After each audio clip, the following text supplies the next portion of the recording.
Hello students. So students, today we are going to start a new chapter, that is chapter number 9 of class 11 maths, sequence and series. Okay. Students, in the last part we have discussed about combinations. Okay. We have solved few questions based upon combination on that part, that chapter is completed. Okay. I hope you are solving the question from different books. So today I am going to start a new topic, that is sequence and series. It is a very easy topic and you will like it. Okay. So before starting this chapter, students, I should tell you what is sequence. Okay. What is sequence? What is sequence? Student, generally when somebody asks you write a particular letter in a sequence, so what you understand? You understand that by seeing that pattern you can recognize that this one will be the first letter, this one will be the second letter, this will be the third letter. So you can easily recognize which is sequence and which is not sequence. Okay. So first you should know what is sequence. So sequence is a function, student. It is a function. It is a function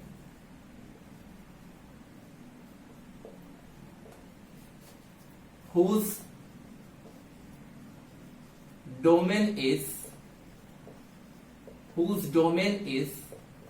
set of natural numbers. Okay, whose domain is set of natural numbers. Okay, means sequence is a function. It is a function, and we all know that a particular function consists domain as well as its range. So sequence is a function whose domain is a set of natural number. So what is the domain of the sequence? Okay, so suppose I am writing something like 1, 2, 3, 4, 5 and so on. Okay, so I said the first term is 1, the second term is 2, the third term is 3 and so on. So I am starting from the first term now. I am starting from the first term and the value of the first term is first. Then I will say second term and the second term is 2. Similarly, when I will say third term, then the third term will be 3. So similarly, these all are known as the terms, and terms are basically the domain of the sequence. Term is considered as the domain of the sequence. Okay, first term, second term, third term. So you can see now, whenever we write a sequence or series, we start always from first term, then second term, then third term. That's why we call it domain of the sequence is a set of natural number, because every term starts from 1 and the value of the particular term is known as the range of the sequence. I am going to repeat again. The value of a particular term is known as the range of the sequence, and range of the sequence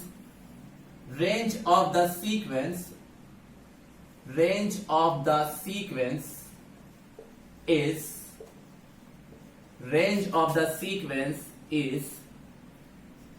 subset of real numbers. Okay, subset of real numbers means when we talk about the domain of the sequence, then the domain of the sequence is nothing but the term of the sequence. First term, second term, third term, fourth term. So these terms are known as the domain of the sequence, and the value of each term is known as the range of the sequence, and range of the sequence will always be the subpart of real numbers. Okay, so student, you have seen many sequence.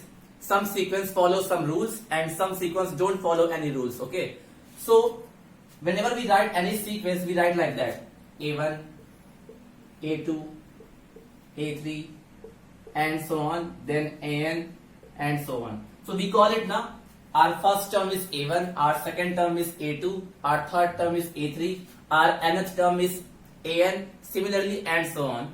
So you can see now, every sequence has its first term, second term, third term and so on. Okay? And the value of the first term, second term, third term is A1, A2, A3, A4. These values are known as the range and these terms are known as the domain. Okay? A1 is the first term, A2 is the second term, A3 is the third term. Okay, so these patterns are known as sequence. Okay, and when a sequence follows some specific rules, whenever a sequence follows some specific rules, then it will form a series. What it will form? It will form a series. ठीक है, जब कोई sequence एक particular rule follow करता है तो उस sequence को क्या बोलते हैं? Series. Okay, this is the difference between sequence and series.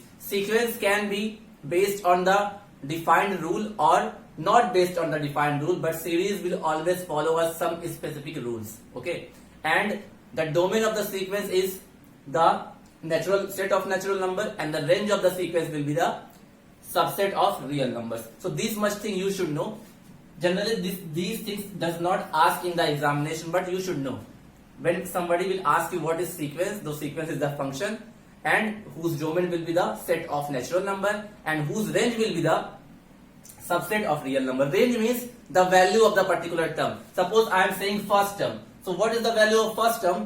That will be the range of the sequence. जैसे कि अगर मैं बोलूं पहला टर्म 5 है, दूसरा टर्म 6 है, तो ये 5 और 6 उसके क्या हुए? रेंज. और पहला टर्म और दूसरा टर्म क्या हुआ? उसका डोमेन. ठीक है, all of you might be know that A1 is represented by first term, or first term can be represented by A1, second term is represented by A2, third term is represented by A3, and this term can be represented by AN. ठीक है, for example, suppose I have to represent the sequence of odd natural number, so I will write odd natural number like this: 1, 3, 5, 7, 9. So see, and so on. So this sequence forms some specific rules. देखो, first term 1 है, second term 3 है, third term 5 है, then 7 है, and so on. तो आप देख रहे होगे ये कुछ रूल फॉलो कर रहा है. तो अगर ये रूल फॉलो करता है तो वो क्या बनाता है? सीरीज. क्या बनाता है? सीरीज. जब कोई सीक्वेंस कोई पर्टिकुलर रूल फॉलो करे तो उसको क्या बोलते हैं? सीरीज. और इस पूरे नंबर को अगर मुझे nth टर्म लिखना होगा तो it's nth term will be 2n-1. आप चेक कर लेना, 2n-1 ही आएगा. Means it's an will B 2n-1, where an is known as the nth term, where an is known as the nth term. कहीं कहीं an लिखा होता है, कहीं कहीं a ब्रैकेट n लिखा होता है, तो दोनों का मतलब वही है. ठीक है, जब सीक्वेंस क्या होता है? Sequence is a function whose domain is the set of natural number. और डोमेन होता क्या है? Terms. First term, second term, third term, fourth term, these are the domains of the sequence. और उसका रेंज क्या होगा? पर्टिकुलर टर्म की जो वैल्यू है वही उसका क्या होगा? रेंज. और रेंज हमेशा रियल नंबर्स का सब पार्ट होता है. ठीक है, तो ये तो एक तरह से इंट्रोडक्शन पार्ट हो गया. ठीक है, अब आपको पता चला ना, जब सीक्वेंस कोई पर्टिकुलर रूल फॉलो करता है तो वो सीरीज फॉर्म करता है. ठीक है, हमारे इस चैप्टर में दो तरह की सीरीज है, दो तरह की प्रोग्रेशन है. One is arithmetic progression and the second one is geometrical progression. Okay, AP you have already studied in class 10th. There will be one more new topic, that will be GP. So we will discuss about AP as well as GP. ठीक है, so I hope it is clear to you. It is very important. ठीक है,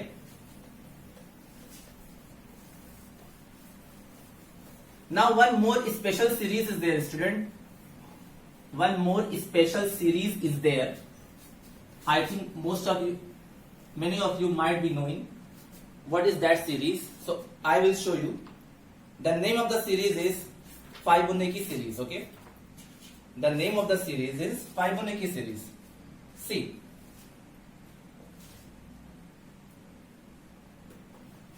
suppose I have written one series Fibonacci series. So what is this series, student? Just see its pattern. Okay, just see its pattern. So 1, 1, 2, 3, 5, 8, 13, and so on. Okay, and so on. Now you can see, student, this series is known as Fibonacci series. Okay, so what is the rule behind this series? So see, first term is 1, second term is also 1, but the third term is the sum of first and second term. ठीक है, similarly fourth term is the sum of second and third term. Similarly fifth term is that sum of third and fourth term. देखो, पहला दूसरा term same है, लेकिन जो तीसरा term है वो पहले और दूसरे का सम है. 1 and 1 2. सिमिलरली जो चौथा टर्म है वो दूसरे और तीसरे का सम है. सिमिलरली जो पांचवा टर्म है वो दूसरे और तीसरे और चौथे का सम है. ऐसे ही फॉर्म करता जा रहा है सीरीज इनफाइनाइट तक। तो इसका जो रिलेशन होता है स्टूडेंट वो ये होता है ए एन, इसका जो nth टर्म आप लिखोगे A N will be equal to the A N minus one plus A N minus two where n should be greater or equal to 2.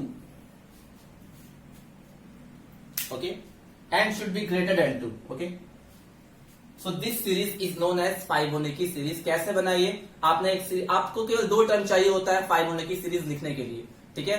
पहले और दूसरा टर्म सेम रहेगा, जैसे फाइबोनेकी सीरीज पहला टर्म भी 1 दूसरा टर्म भी 1। जैसे कि यहाँ पे आप देखोगे, मैं एक्सप्लेन कर देता हूं। तो यहाँ पे a1 भी क्या है 1, a2 भी क्या है 1, लेकिन जो A3 है, A3 is the sum of A1 plus A2। A3 is the sum of A1 plus A2. Similarly, A4 is the sum of A2 plus A3. Similarly, A5 is the sum of A3 plus A4.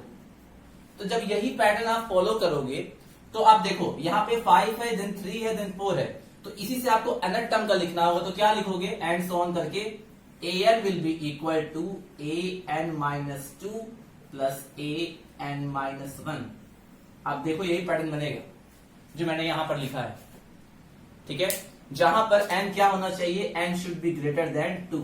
ये जो series formation start होता है वो third term से start होता है। अगर मैं आपको दो टर्म दे दूं, अगर मैं आपको कह दूं कि कोई फाइबोनेकी सीरीज का शुरू के दो टर्म ये हैं 1 and 1, तो आप इससे बची हुई सीरीज ले सकते हो। कैसे, जो थर्ड टर्म होगा that will be the sum of first and second, जो फोर्थ टर्म होगा that will be the sum of second and third, जो फिफ्थ टर्म होगा that will be the sum of third and fourth and so on, ठीक है। तो यही जब pattern मैंने फॉलो किया तो देखो ये 3 1 2, देन 4 2 3, देन 5 3 4। तो similarly if in place of this number here will be n, so in place of here n minus 2 and in place of here n minus 1.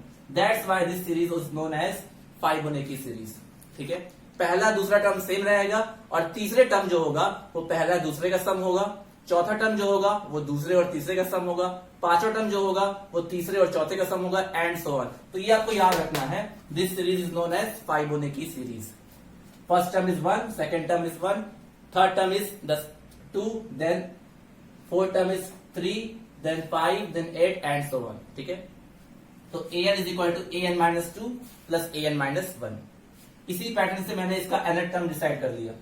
अब इसी केस में अगर आपको ऐसे लिखना होगा, बाय चांस अगर आपको an प्लस वन लिखना होगा, सपोज an प्लस वन, तो an प्लस वन क्या होगा an minus one and plus an।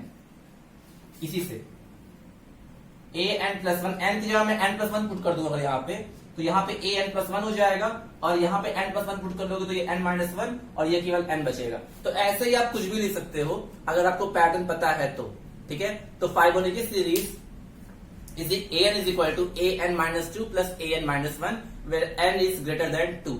n is greater than 2 क्योंकि तीसरे टर्म से ही ये फाइबोनेकी सीरीज फॉर्म कर रहा है, तीसरे टर्म से ही, देखो इसी वाले टर्म से। तो n की वैल्यू कहां होनी चाहिए, n की वैल्यू कितनी होनी चाहिए, 2 से बड़ी होनी चाहिए। और because n is a natural number, n natural number क्यों होगा, n हमारा टर्म्स होता है, number of terms, n is known as number of terms. और मैंने बताया था सीक्वेंस का नंबर ऑफ टर्म्स उसका डोमेन होता है और डोमेन हमेशा इसका नेचुरल नंबर होता है और नेचुरल नंबर 1 से स्टार्ट होता है। That's why term started from 1, second, third. और फाइबोनेकी सीरीज फॉर्म करने के लिए n should be greater than 2 होना चाहिए, which is equal to an minus 2 plus an minus 1. Okay, so this is the description about Fibonacci series. Now, I hope it is clear to you.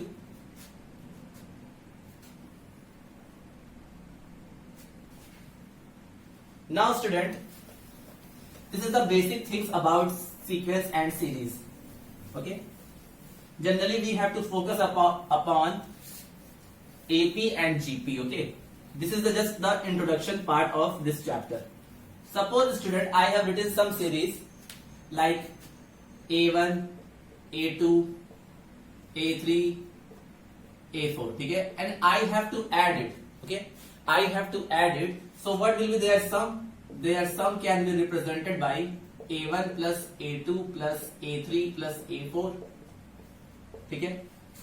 Now कभी कभी, अभी तो यहाँ पे 4 term है तो आपने ऐड कर दिया, कभी कभी नंबर ऑफ टर्म्स बहुत ज्यादा होंगे और उनको आपको ऐड करना होगा, तो उनके जगह पर हम एक समेशन का साइन यूज करते हैं। मैंने आपको क्लास 10 में बताया था, whenever we have to represent the sum of n number of terms, so that sum can be represented by a symbol which is known as summation or sigma। तो इसको अगर मुझे रिप्रेजेंट करना होगा तो मैं क्या लिखूंगा स्टूडेंट, इसी चीज को मुझे लिखना होगा समेशन में, तो I will use that summation sign, ठीक है। And term started from 1 to 4, so I can say a के इक्वल टू 1 एंड के कहां तक मूव कर रहा है, 4 तक, ठीक है। के कहां तक मूव कर रहा है, 4 तक, and that will be a k. So the meaning of this is this means the sum of first 4 terms is equal to this, summation of k is equal to 1 से लेकर 4 ए के, ठीक है। वेयर के is the value of the term, अगर के equal to 1 put करोगे तो a1, देन समेशन का साइन है, देन प्लस, के इक्वल टू 2 पुट करोगे तो a2, सिमिलरली फिर प्लस, फिर के इक्वल टू 3 तो a3, फिर प्लस, फिर के इक्वल टू 4 पे a4। ऐसे ही मान लो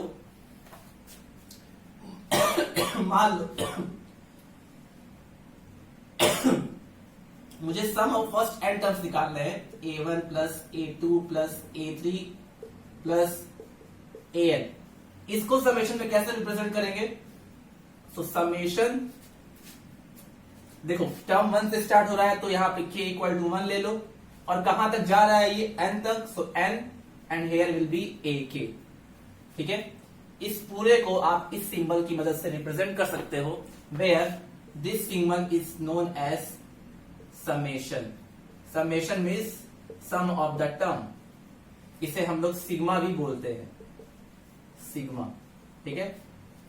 तो ये आपको याद रहना चाहिए, अगर आपको कुछ टर्म्स को ऐड करना है और उसकी जगह पे कुछ छोटी चीज यूज करनी है, मतलब कि सिंबल यूज करना है, तो इसकी जगह पर आप ये भी यूज कर सकते हो, उसका मतलब वही होता है। कहीं आपको ये लिखे समेशन ऑफ के इक्वल टू 1 से 5 ए के, तो इसका मतलब क्या होगा, इसका मतलब होगा a1 plus a2 plus a3 plus a4 plus a5, ठीक है, which denotes the sum of first 5 terms of the series, ठीक है। so this thing you should know, अगर कुछ टर्म्स दिए हो उनको आपको ऐड करना हो तो आप हमेशा यहां पर k इक्वल टू 1 से स्टार्ट करोगे, क्योंकि कभी भी कोई सीरीज स्टार्ट होती है तो फर्स्ट टर्म से स्टार्ट होती है, उसके बाद देखोगे कितने टर्म तक सम कैलकुलेट करना है, वो ऊपर आ जाएगा और यहां पर हमेशा a k आ जाएगा, ठीक है। So I hope it is clear to you student, and this symbol is a Greek symbol which is known as the sign of summation. Sign of summation means by the help of this symbol it indicates that we have to add these much terms together, ठीक है, जिसका नाम summation होता है, short form में इसको sigma भी बोलते हैं, ये एक ग्रीक वर्ड है, ठीक है। अब मान लो आपको ये दिया हो समेशन k इक्वल टू 1 से 15 a k, तो इसका मतलब क्या हुआ, sum of first 15 terms, sum of first 15 terms, और कैसे लिखोगे इसको, a1 plus a2 plus a3 and so on plus a15, ठीक है। So this is the sign of summation which is used to add the number of terms, okay, of a series. So I hope it is clear to you. It is already known, I think most of you might be knowing these things. These things we have already discussed in the previous classes, like class 10th and in the last of class 9th, okay.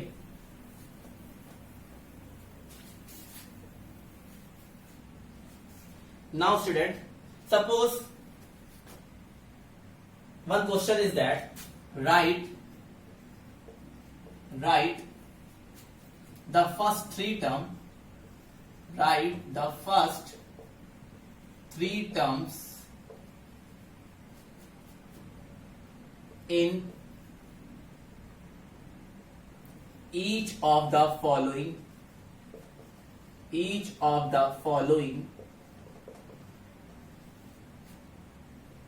sequences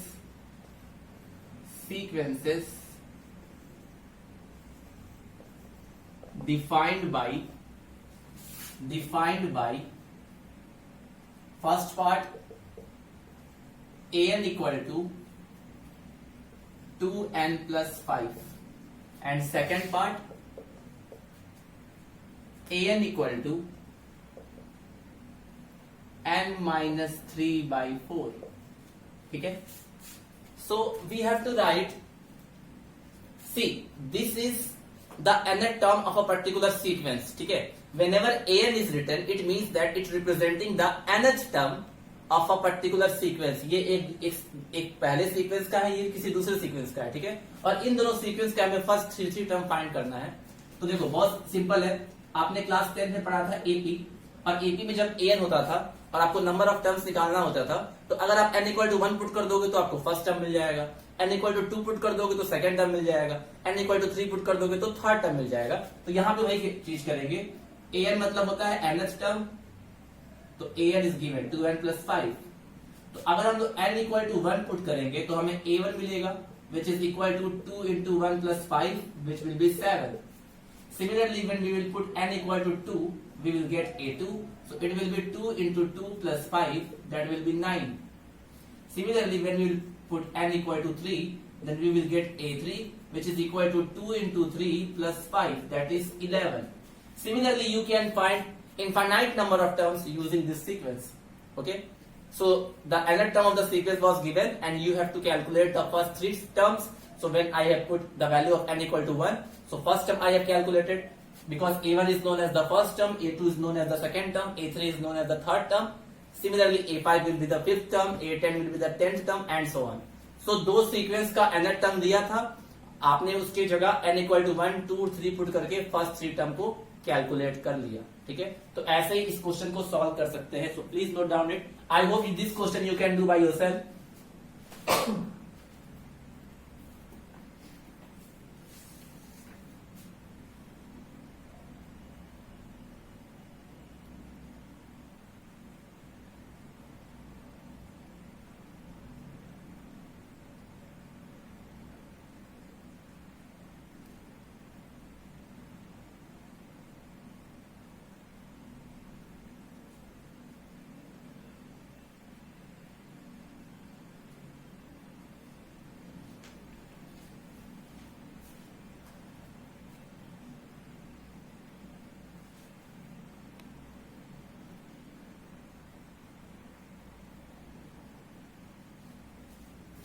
Now students, one more question based upon sequence. These are the sequence, okay.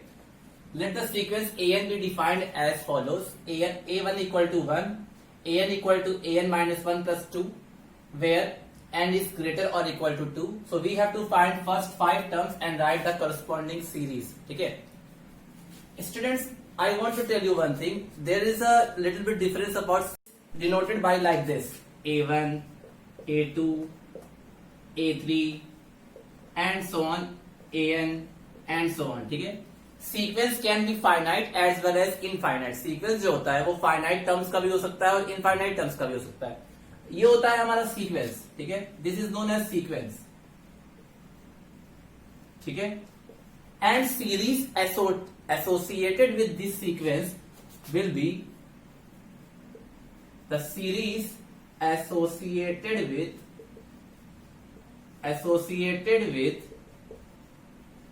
the above sequence is a1 plus a2 plus a3 plus an plus and so on. मतलब कि series जो होता है वो sequence के terms का summation होता है. ठीक है, series is the summation of the terms of the sequence. ठीक है, सीरीज जो होगा वो that is the summation of the sum of the terms of the sequence. और सीरीज को ही जनरली हम लोग सिग्मा के नोटेशन में रिप्रेजेंट करते हैं, जिसको हमने पढ़ा है अभी. सिग्मा k इक्वल टू 1 से n a k. ठीक है, k इक्वल टू 1 से n a k. ये n तक तब जाएगा जब सीक्वेंस में n टर्म्स होंगे. ठीक है, ये n तक तब जाएगा जब सीक्वेंस में n टर्म्स होंगे. सीरीज जो होती है student, that is the sum of the terms of a sequence. Sequence क्या होता है? That is a pattern. Pattern means उसमें कुछ टर्म्स होते हैं, one term, first term, second term, third term, n term, बहुत सारे टर्म। सीक्वेंस में इनफाइनाइट नंबर ऑफ टर्म्स भी हो सकते हैं और फाइनाइट नंबर ऑफ टर्म्स भी होते हैं। और सीरीज क्या होता है, अगर कोई सीरीज लिखना है आपको एक सीक्वेंस से रिलेटेड, तो आपको क्या करना पड़ेगा, उनके सारे टर्म्स को आपको ऐड करना होगा, वही उसका क्या हो जाएगा, करस्पॉन्डिंग सीरीज। ठीक है, अगर कोई sequence A1 A2 A3 AN है तो उससे सीरीज जो होगी associated that will B A1 plus A2 plus A3 plus AN and so on. और अगर आपको n टर्म्स तक लिखना है तो उसी को कैसे रिप्रेजेंट करेंगे समेशन में, k इक्वल टू 1 से n ak। ठीक है, यहां पे मैं इसको इरेज कर दे रहा हूं क्योंकि ये केवल कहां तक जा रहा है, केवल n तक ही जा रहा है। ठीक है, इसको मैं n तक ही मान रहा हूं, तभी तो k कहां से फर्स्ट टर्म से स्टार्ट होगा और किस टर्म तक जाएगा, n तक। तो सीरीज जब भी लिखते हैं that will be the summation of the terms of a sequence. ठीक है, सीरीज जब लिखोगे, मेरी बात फिर से रिपीट कर रहा हूं, सीक्वेंस अलग है और सीरीज क्या होती है, अलग है। सीक्वेंस में हम टर्म वाइज लिखते हैं और सीरीज में हम लोग टर्म्स का सम वाइज लिखते हैं, सम। सीरीज में हम लोग टर्म्स का सम लिखते हैं, सम से इसको रिप्रेजेंट किया जाता है, that's why we use summation sign here. ठीक है, अगर मैं ऐसे लिखा हूं 1 3 5 7 एंड सो ऑन, तो ये क्या हुआ, ये सीक्वेंस हुआ। और अगर मैं ऐसे लिखता हूं 1 plus 3 plus 5 plus 7 plus and so on, तो ये क्या हुई, सीरीज। यही डिफरेंस होता है दोनों में। ठीक है, इसको हम लोग समेशन का यूज करके भी, सीरीज को समेशन का यूज करके भी रिप्रेजेंट करते हैं, क्योंकि हर जगह आप इतना बड़ा नहीं लिख सकते, इसी को मिनिमाइज करने के लिए समेशन का साइन लगाया जाता है। ठीक है, तो इस क्वेश्चन में यही करना है स्टूडेंट। आई होप आपको क्लियर हुआ हो कुछ।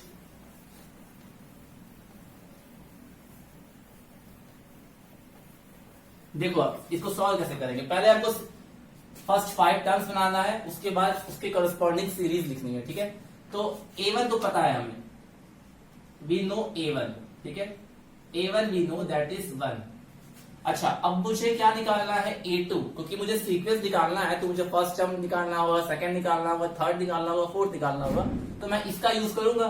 और यहाँ पे जो n है वो n या 2 के बराबर है या 2 से बड़ा है। तो जब हम लोग ये वाला स्टेटमेंट लेंगे an equal to an minus 1 plus 2, अगर मैं यहाँ n इक्वल टू 2 पुट करूं, so A2 will be equal to A2 minus 1 plus 2, so A2 will be equal to A1 plus 2, so A2 will be equal to, what is the value of A1, A1 is 1 and then 2, so it will be 3।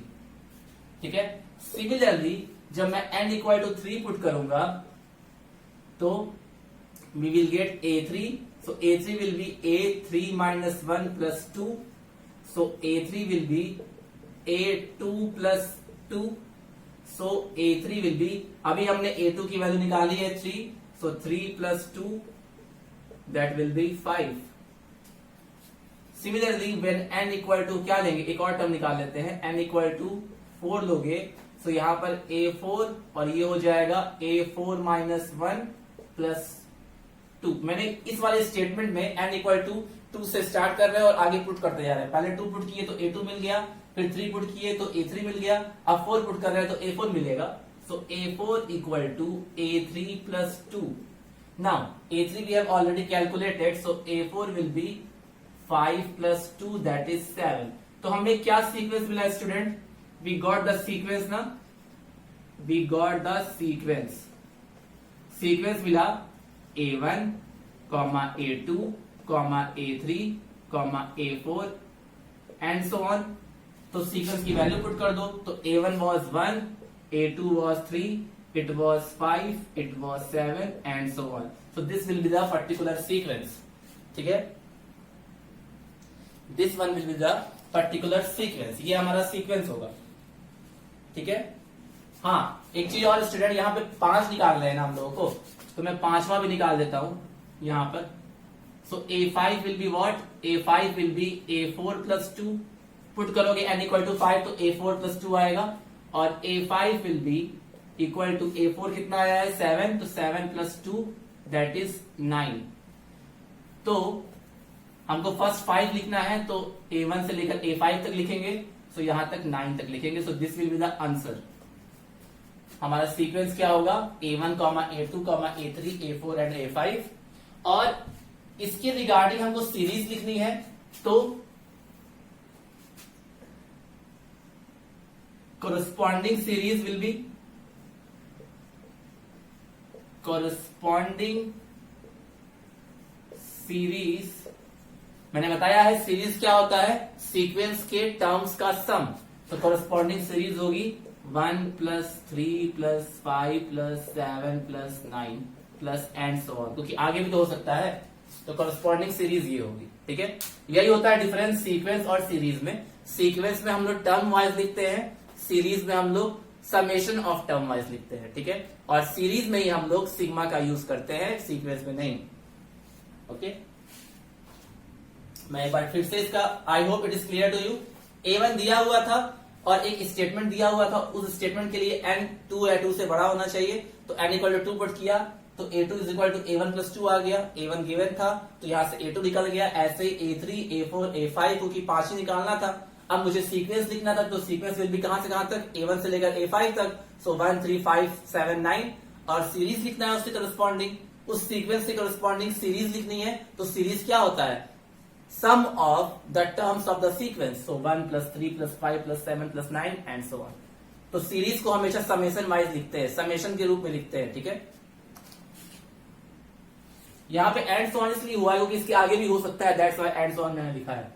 और term और sequence में हमें number of term 5 term लिखने थे, तो इसलिए मैंने इसको डॉट डॉट डॉट नहीं लगाया।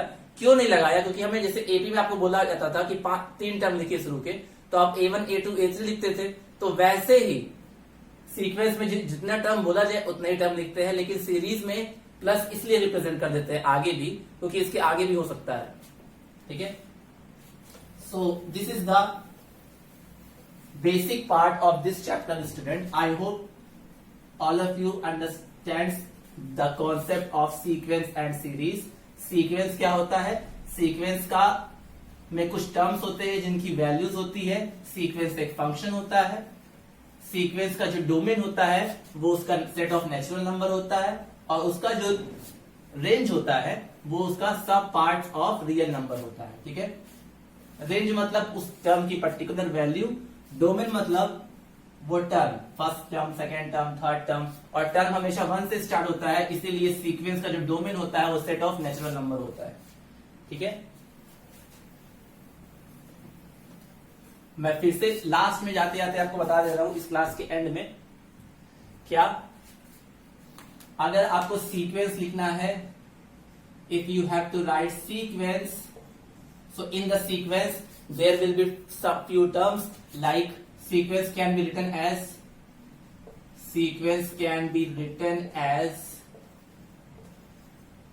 A1, A2, A3, and so on, AN, ठीक है।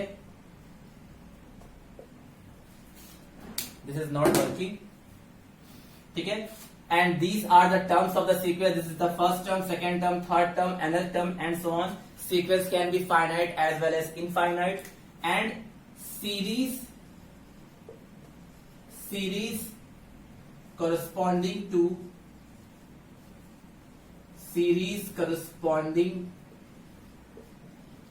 above sequence,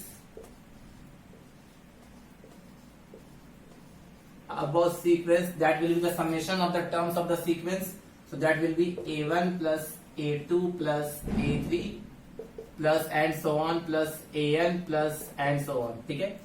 And suppose if series is written like this, if series को हम लोग summation of terms लिखते हैं, और अगर मान लो उसमें n terms हैं, A1 से लेकर कहां तक, AN तक, तो इसी को हम लोग summation wise लिखते हैं, कैसे, समेशन ऑफ k = 1 से n ak, ठीक है। सो series is nothing but the summation of the terms of the sequence. किसके टर्म्स, सीक्वेंस के टर्म्स। और अगर सीरीज लिखनी हो तो उन्हीं टर्म्स को आप सम फॉर्म में लिख दोगे, तो वही क्या होती है, series. This sequence can be written like this. मैं इसको फिर से लिख दे रहा हूं यहां पे। यहां मैंने आगे डॉट डॉट इसलिए लगाया है student, because sequence can be finite as well as infinite. अगर फाइनाइट नंबर ऑफ टर्म्स होंगे तो फाइनाइट, अगर इनफाइनाइट नंबर ऑफ टर्म्स होंगे तो इनफाइनाइट। और सीक्वेंस में हम पर्टिकुलर टर्म वाइज लिखते हैं 1 2 3, पहले टर्म की वैल्यू A1, दूसरे टर्म की value A2 A3 A4 A5, और अगर इसके रिगार्डिंग आपको सीरीज लिखनी है तो सीरीज इज द, मैं बार बार ये चीज बोल रहा हूं, सीरीज इज द समेशन और sum of the terms of the sequence. अगर सीक्वेंस में n टर्म्स है तो सीरीज क्या होगी उसकी, उन सभी का सम। और उन सभी का सम कैसे रिप्रेजेंट करेंगे, a1 plus a2 plus a3 and so on plus an, और उसको समेशन फॉर्म में लिखना होगा तो k इक्वल टू 1 से लेकर n ak। अब इसके बिहाफ पे स्टूडेंट्स आप आराम से एक्सरसाइज 9.1 लगा सकते हो, ठीक है। पहला फर्स्ट 6 क्वेश्चन तो केवल आपको फर्स्ट 5 टर्म्स लिखने हैं सीक्वेंस के, दूसरे में आपको क्या लिखना है, nth टर्म दिया हुआ है और आपको इंडिकेटेड टर्म्स निकालने हैं, वो भी ऐसे ही है, 10 तक तो सेम ही है। और उसके बाद जो 11 से लेकर 14 तक क्वेश्चन है वो बिल्कुल इसी क्वेश्चन, इसके पहले वाला जो क्वेश्चन मैंने आपको बताया है उसी भी बेस्ड है। Right the first 5 terms of the each of the sequence and obtain the corresponding series. तो पहले आप सीक्वेंस निकालना और जब सीरीज निकालना होगा तो उन्हीं टर्म्स को आपस में क्या कर देना, सम, ठीक है। बस रिप्रेजेंट करना है, वैल्यू नहीं बतानी है, ठीक है। So by this student you can solve exercise 9.1 from your book, okay, from NCERT. Sequence लिखते हैं टर्म वाइज और सीरीज लिखते हैं उन टर्म के सम वाइज। सीरीज में ही समेशन का यूज करते हैं। सो with the help of this you can easily solve exercise 9.1. In the next part of the video I will tell you about arithmetic progression, okay. So till then students, have a nice day, take care, thank you.